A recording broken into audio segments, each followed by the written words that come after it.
Now this van originally was black and it had a grey wrap all the way around it, as well as a body kit, like a skirt on the front and back.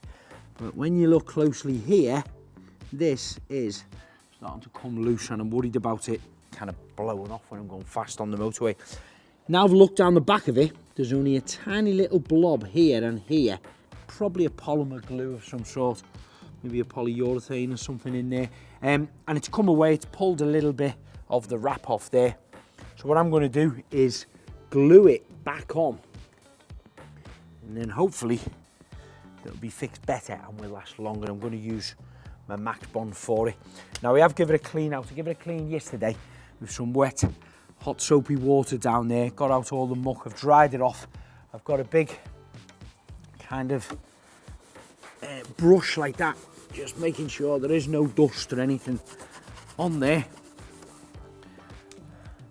And now a little like wire wool brush as well, just trying to score the back again, just where the contact is going to be.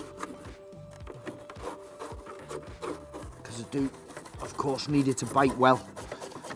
So we're going to use 3C's Max Bond. It's a powerful hybrid polymer adhesive. Now I'm going to apply the Max Bond on the actual body itself and on the back of the skirt, and then press it in tight like this.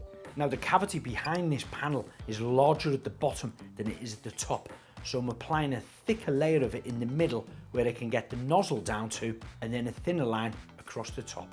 Max Bond offers maximum strength with maximum adhesion. It can be used in damp conditions and can be applied to a variety of different surfaces. Once set, it still remains permanently flexible. So here we go. I'm going to just press it, bouncing it back and forth a little bit, really pushing it down and spreading it in. I'll get some of my wipes. Get my finger really wet.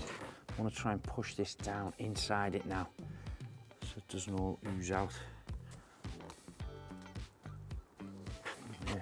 Do make sure you wipe off all the excessive adhesive before it dries using one of 3C's silicone wipes. Until the adhesive is cured, apply a couple of strips of gaffer tape to hold it into position.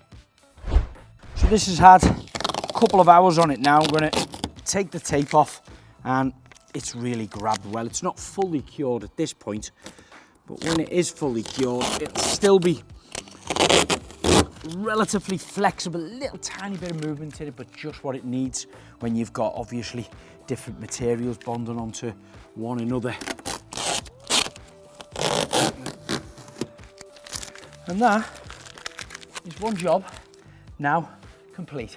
If you're looking for more how-to videos, follow us on all social media handles. And don't forget to subscribe to the YouTube channel. But if you just need to know about the vast range of products that 3C stock, check out their website.